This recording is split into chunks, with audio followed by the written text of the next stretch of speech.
Hello everyone and hello teacher.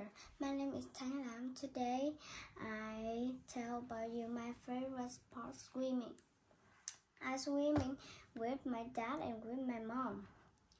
I swimming in the summer and I swimming in the swimming pool. I would add the breaststroke.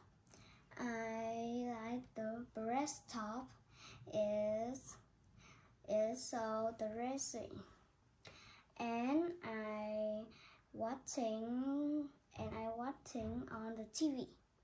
This is a picture, and this is me. I in the swimming pool. It's so nice. Yes. And this is my favorite sport, swimming. Goodbye everyone and goodbye teacher.